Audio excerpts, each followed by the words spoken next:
I'm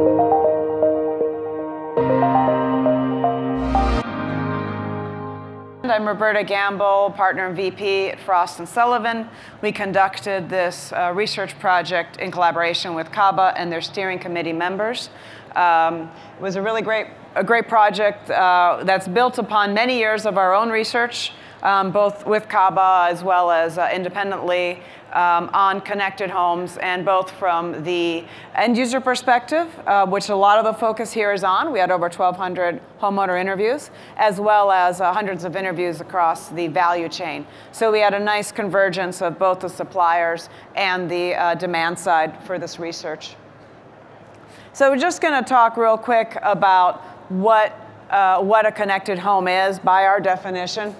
And that is a natural environment with smart devices, appliances, communication features that really brings together many different facets of a house and of everyday living.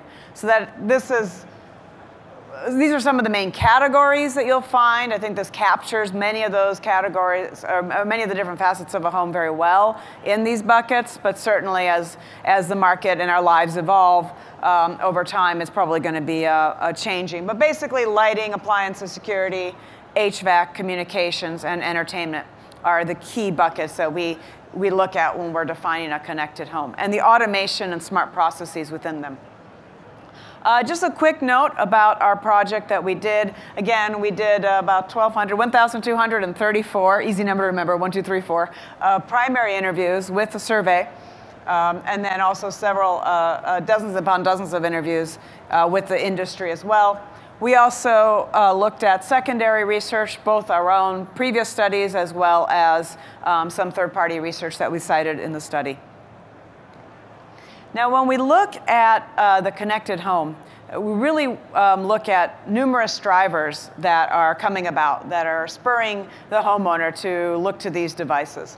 The ones that we identified that came out of our research included the development of wireless networking technologies, and along with that, mobility solutions and smartphones. So just the immense increase in comfort level that people have with their phones, with their tablets, with their laptops and so forth, and the increasing expectation that anything that they have basically is going to be able to be connected and monitored and managed to some degree. Now, not everything in the home is today because of certain restraints. At least the availability is there, the uptake isn't there, but we'll talk about that a little later on. Other areas that are driving the benefits are the growth in, driving the applications are the growth and awareness of these benefits. So the industry, especially on the device and technology provider standpoint, have been doing a pretty good job of marketing and educating the end user base. Still some challenges exist to actually purchasing and implementing these solutions, but there is certainly growing awareness in the industry that we were able to quantify. Also, the cost of connected devices. One of those challenges I keep mentioning, well, actually 3 of those challenges revolve around price, value, cost, and but those are coming down. And so connected devices are being seen as being a little bit more reasonable, a little bit more affordable than they have been. If you're going to be replacing your doorbell, you might decide to go online on Amazon and find a smart doorbell, and maybe something you wouldn't have done 5, 10 years ago, for example. The price points are becoming a little bit more, at least in line with expectations for consumers. And incentives, government utility incentives for things like Energy Star and efficient projects, energy efficient devices. That is another thing that's driving the market. And a quick note on that, energy efficiency was the overall theme of the study as we looked at the connected home. So how it related back to energy efficiency. So you'll note that I'm going to be referencing a lot of these things through the lens of energy efficiency. And interestingly enough, that is resonating more with customers than it did in years past. And again, I'll get to that too in a moment. So I mentioned that there were some challenges around the connected home and consumers finding and homeowners finding the value in that. And many of that does come around cost, price, overall value. So one of the main challenges was just the overall value proposition. Is the ROI there? Is the value there? Does it make things more convenient, more comfortable, easier for me to manage? Do I feel like I'm getting money back on my electric bill? Am I paying less to the electric company? Do I have some green or energy, or rather efficiency benefits from this? Do I feel like I have a more sustainable home? So that value question was coming up quite a bit. Our research showed that about a 1 to 2 year payback period on ROI is what people generally expect. But definitely the overall value there was important. Another issue was the overall, the initial cost. So what's the capital outlay? How much am I paying for that smart meter? How much am I paying for that smart refrigerator? I need to get a new one anyway. Do I want to pay extra? Maybe on some of the appliances, the difference isn't so much. Maybe on some of the devices, like thermostats or door locks, it's a little higher, a little bit more of a discrepancy.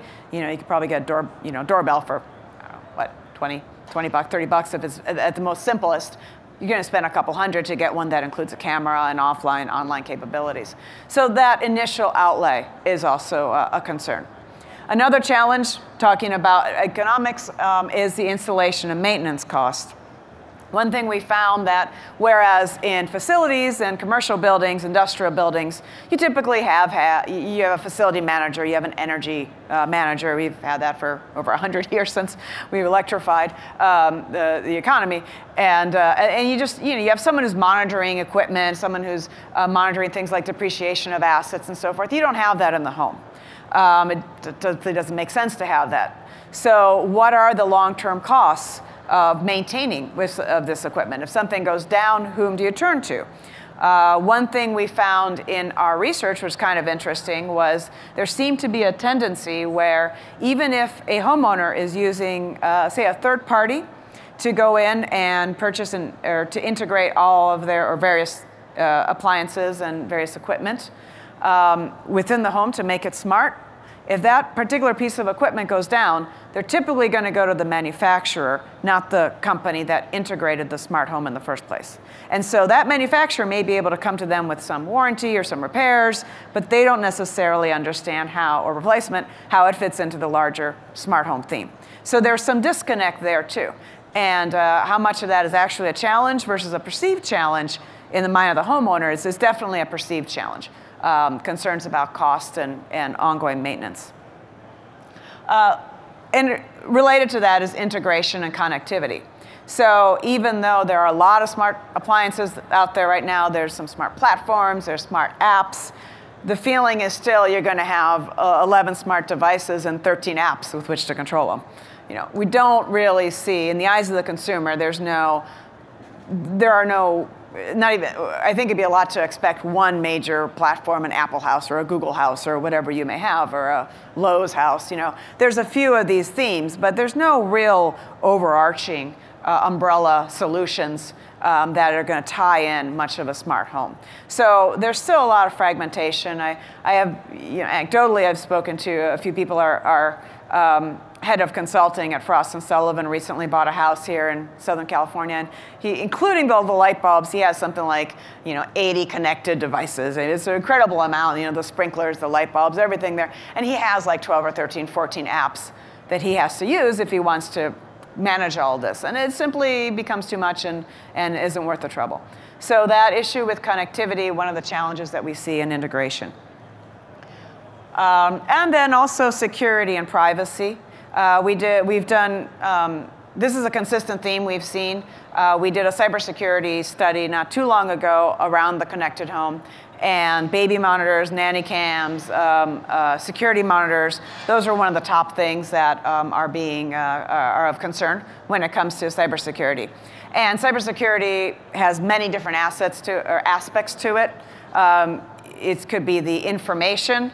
If a whole network is hacked, let's say your security camera is one that's on the cloud with millions or hundreds of thousands of others, is that whole system being hacked? Is your private information getting hacked? Is your billing information getting hacked? Or is it a specific site hack? So is it your house that's being looked at or targeted either by whatever the case may be, thieves or whatever? So there's a lot of concerns around cybersecurity, whether it's your information or your home itself. And so not having a lot of standards in the industry around this, which is an industry challenge I'll bring up in a moment, does make people a bit wary of moving forward with connected homes. And on the industry side, so those are the consumer concerns, and on the industry side, again, the lack of regulations and standards, both around cybersecurity as well as connecting devices to each other. Application functionality, so along similar lines, how they function together in a cohesive manner. And then, of course, credits and incentives. They exist. Are they enough? Are they too disparate when you go from one region to another? Those are all challenges that we see from the industry perspective. So let's talk a little bit about the consumer research and the results of our survey. The vast majority of the people we surveyed were homeowners, about 85%. Relatively evenly split on the on the left here. I guess you're right. You'll see the age groups. So basically everybody over the age of 25, relatively evenly split. Again, homeowners, you'd expect that. I already mentioned they wanted a 1 to 2 year payback. One thing that was interesting was energy ranked as a top concern for the first time. And I'll show you the chart on that in a moment. But we've been doing research and surveys of consumers on smart homes for several years. And energy's never ranked #1 before. It's always been some combination of comfort, convenience, security. Those have been the top 1, 2, 3. Energy's maybe come in at 3 sometimes. So for the first time, energy actually came in at #1. Interestingly enough, a lot of that was from Canada. So we had about a 5 to 1 split, US to Canada. And Canadian respondents came in much higher on being concerned about energy costs, which is interesting because Canadian electricity rates tend to be quite a bit lower than the US, and power quality tends to be better because a lot of hydropower. But that discrepancy actually pushed the total up to make energy the top concern. It was a top concern for the US, not the top, but it was kind of tied, I think. But Canada kind of pushed it over the edge. So other issues of comfort and convenience and security are still very high. But again, energy ranked higher, went higher for the US, and actually high enough in Canada that it tipped the scales.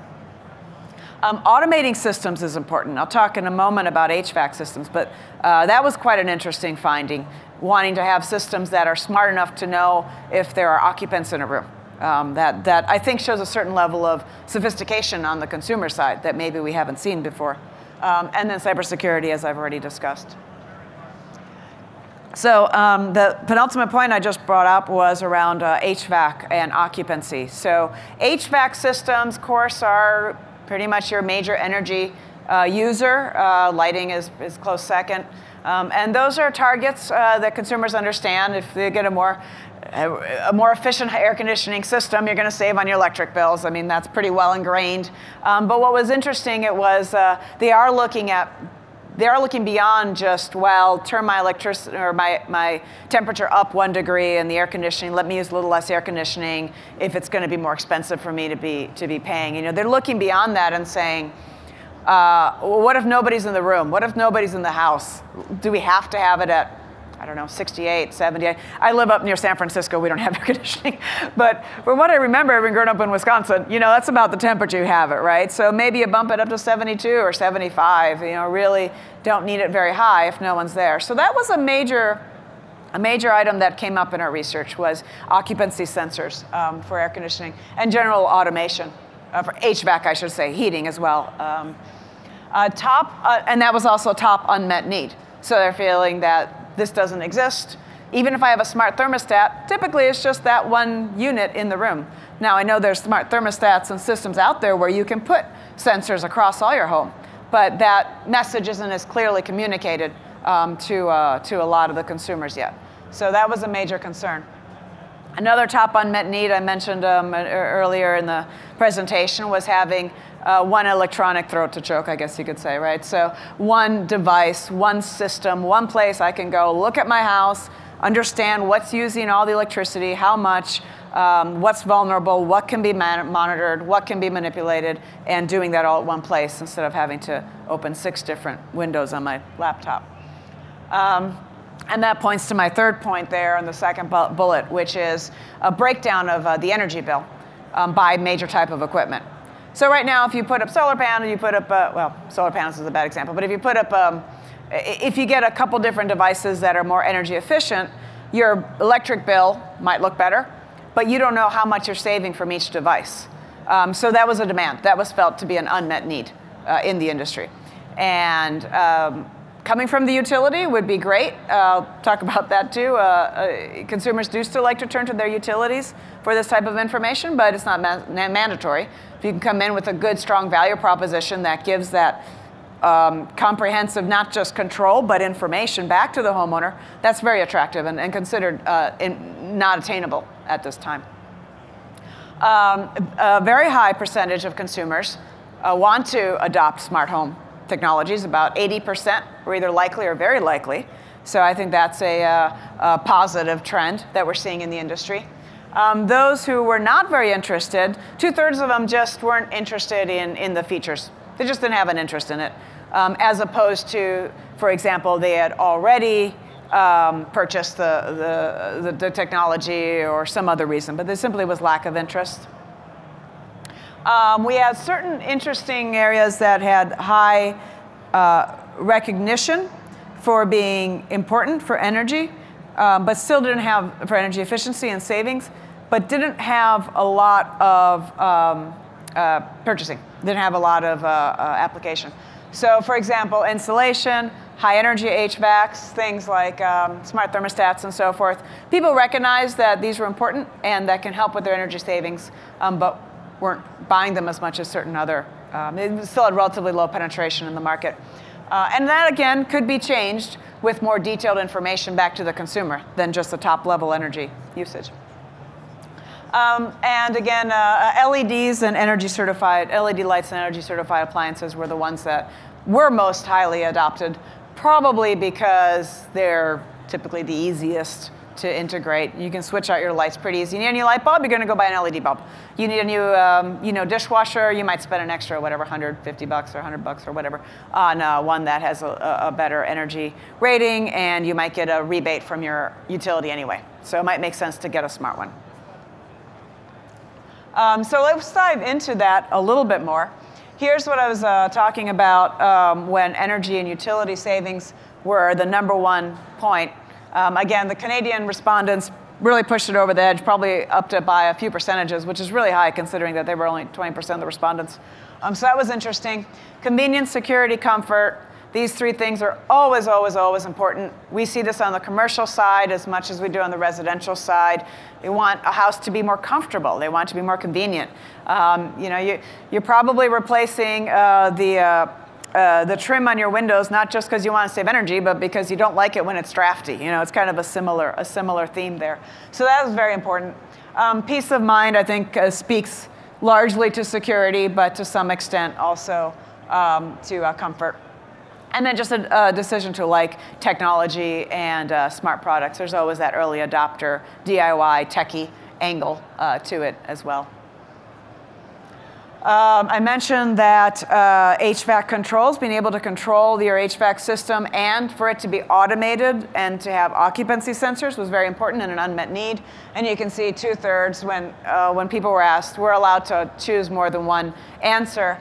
They all kind of circulated around, no pun intended, around HVAC. And then the energy savings as well from certain solutions. And then 4th is energy savings from appliances. So these were all very top of mind issues for the consumers. The way that people would want to monitor that, manage that, is with a cell phone. No surprise there. We'll show you in a moment how that ranked against different types of interfaces. The cell phones are definitely top. And then again, being able to get cost savings estimated and realized was very critical to the market.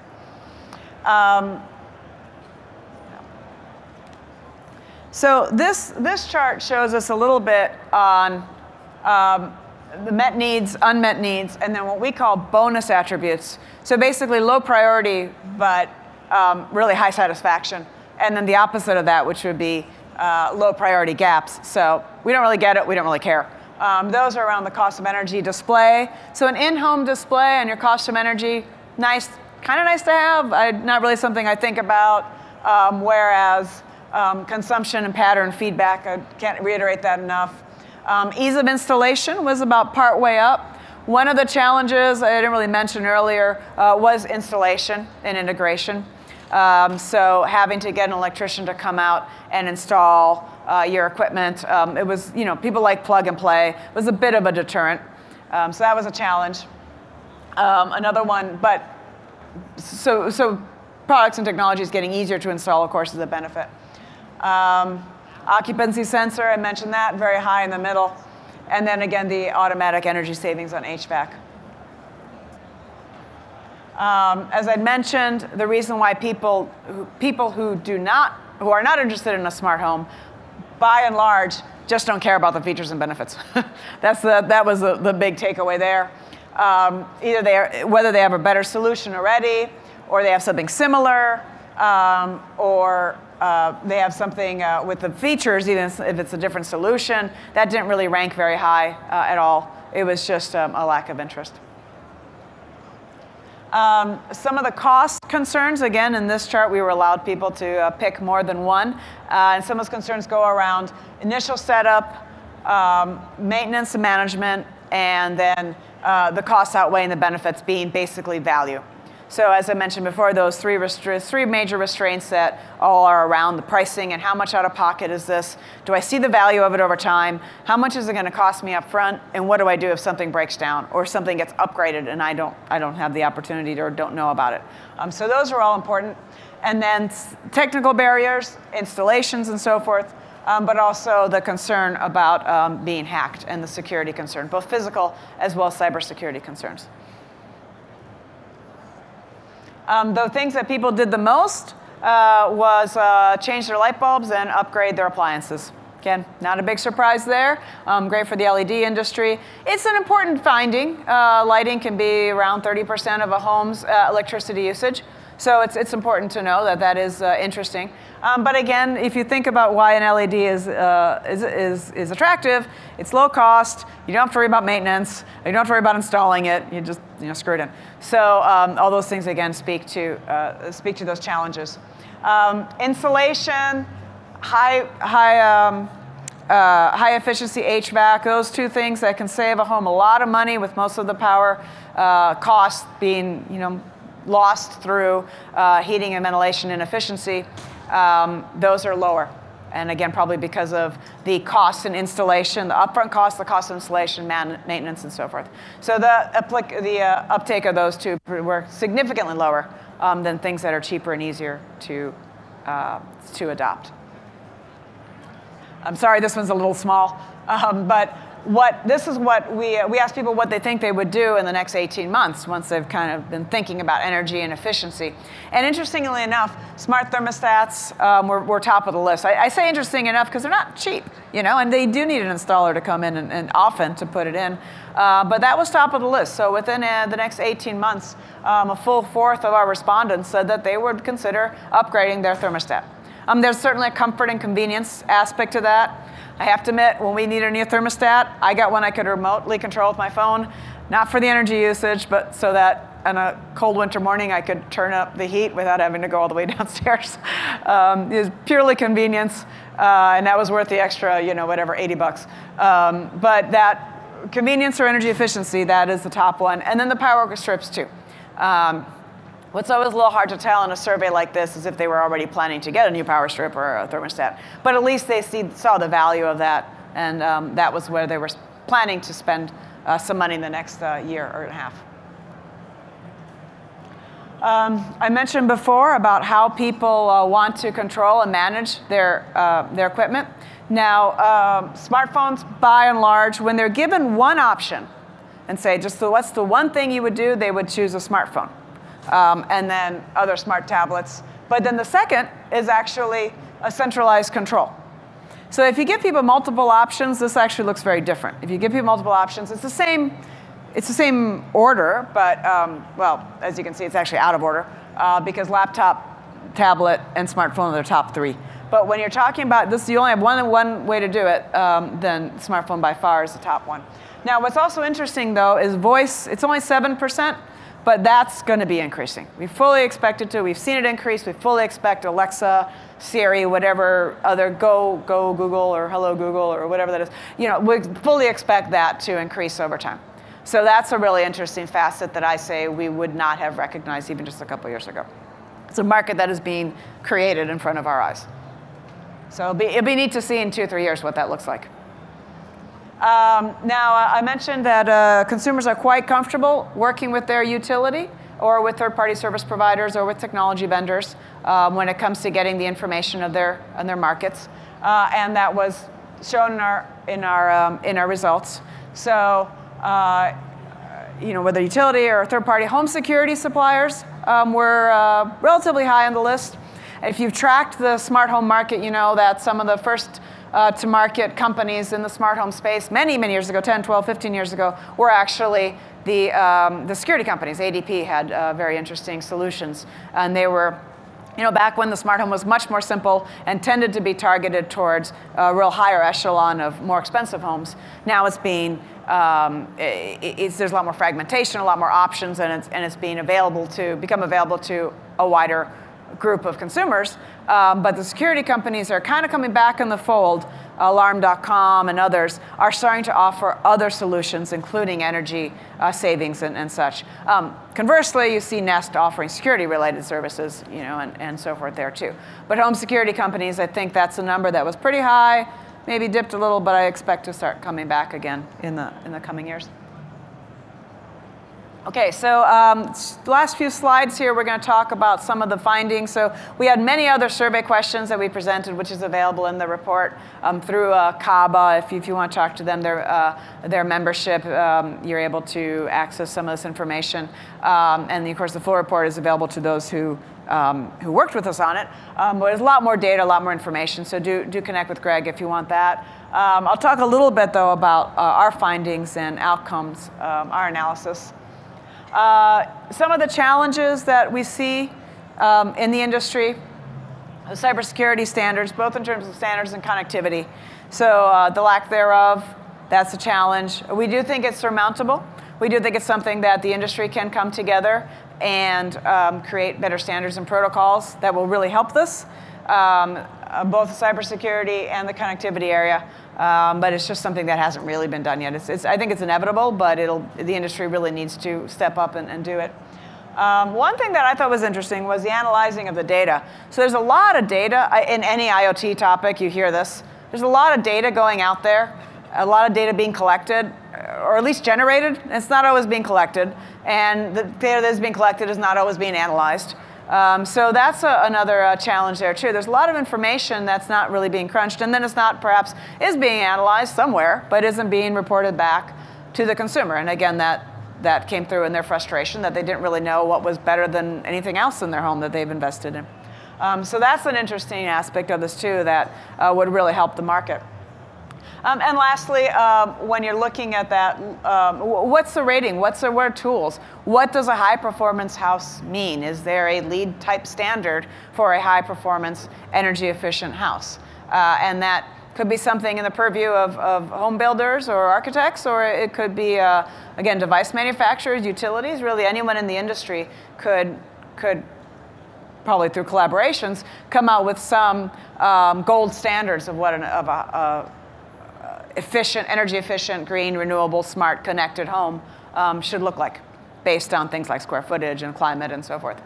So that's also something that's not really in the industry right now, and I think would need some technical due diligence, but is very attainable. Another thing we looked at were partnerships. And so we thought that'd be really interesting, and it should be a direction that the industry should go. So whether you're talking about partnerships across technology vendors, so technology vendors working with other technology vendors, so that the homeowner isn't confronted with 100 devices and 13 apps, that would be very helpful. technology or relationships between utilities and technology companies. Now this we see already to some extent. Thermostat vendors, you like to try to sell their products through the utility. It's a great way for them to get the product out there. It's a great way for the utility to manage and monitor their energy usage at a very distributed level. So that exists, but there probably could be more there. Another one that I didn't really touch on yet, but is really important is the insurance industry. So the insurance industry is going to be playing an increasing role in this as it is in commercial and other IoT markets. It'll be interesting how long it takes them to get there because, of course, they want a lot of data before they start saying, OK, I can certify this to reduce a rate. But they already do provide. There are some insurance providers, farmers, and somebody else, at the very least, who already do provide some benefits to IoT-related security and smart home solutions. So we expect that to increase. And certainly technology providers could collaborate with insurance providers more and get a lot more value from their technologies. We thought utilities collaborating with utilities was another area that we thought might make sense, especially in deregulated markets where you may have more than one utility playing in a region, but where the consumer can easily go and get the same level of energy information from the, quote, utility. So that was another area that we discussed a bit in the research. And then communication protocol developers. Again, whether you're talking about cybersecurity or the integration of devices, talking to each other, eventually talking to other systems as well. We talked just about the home and energy in this space, but Frost Sullivan, we look at connected living. So if I have a meeting at 9 and my commute's going to be delayed because of weather coming in, I want my coffee maker to start half an hour early or something like that. What's the overall, can my house talk to my schedule, talk to the greater city systems, how can all that start to be connected? And you really need better cybersecurity and collaboration to get to that. But it's certainly feasible and would be very valuable. Now I won't talk about every single point here. Now talk about an eye chart, right? I can barely read it from here, so I apologize for that. But we'll just put this up here as illustrative. We did is we looked at the requirements, basically meaning what's currently existing but not very big, the unmet needs, so what's existing but at an intermediate level, and then milestones, and what should that be over time. So again, do talk to Greg if you'd like to have access to this level of data. But we mapped out all different solutions and strategies where we think they're going to really hit the ground and where they're really going to have high level of application. So for example, electric vehicle charging scheduling. Obviously, we have electric vehicle charging already, but is it being scheduled? Is it being leveraged? Is it being used by the utility to help balance load?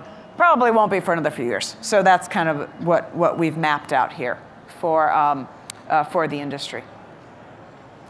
And then I'll just wrap up with a few recommendations that we had. I guess we'll start with that one. So new go-to-market business models was an interesting one. We've seen things such as lighting as a service come about in the commercial space. Is there some sort of equivalent or other X as a service, of course, is what we often talk about in new business models. Adding services, adding solutions, combining solutions, the Uberization of a product or solution. I know these are all very vague terms, but I think there is quite a bit of space for new business models. We've seen it in the solar industry, the leasing on solar panels that is really, along with a reduction in prices, help that market continue to grow double digits. I don't know if you know, but last year, for the first time, solar power, there was more installed solar power than nuclear power in the world. And that's largely because of ways to access it and to have it on your house. A friend of mine just posted on Facebook, his bill went from $135 to $38 a month. I mean, even just little stuff like that. So new business models like what the solar industry has done is interesting. We're working on a white paper right now with CABA, just a short thought leadership document. And that's a big issue is business models. There's not that much innovation in smart home business models, in part because of the fragmentation. So coming together with that would be a great recommendation. Trying to find a best practice and creating a blueprint, creating a standard, creating gold certification for smart energy, smart, clean, efficient homes would be important. Developing real-time monitoring and analytics capabilities. So again, this is looking at the fact that there's nobody in there monitoring, measuring, updating, upgrading homes and home equipment. So what can we do, to help the homeowner better understand what they should be doing now and what they could be doing in the future? Developing common standards. I've probably mentioned that a few times already, so definitely that's important. And then lastly, the collaboration across standards, among device manufacturers, with utilities, with insurance companies, with financial companies. One of the findings that came out of the utility market, the desire to work with utilities was, can utilities offer some level of financing? They already come in and give you incentives for having, putting in a more efficient boiler, for example, or a water heater. They can come in and even do some repairs, some utilities do. Can they actually take that a step further and provide financing opportunities? So, what are those different opportunities there? And then, of course, understanding that privacy and security, if there's one gap in the privacy and security system, there's a gap across the system. So making sure that that's shored up from the bottom up is very important. So those were our main recommendations.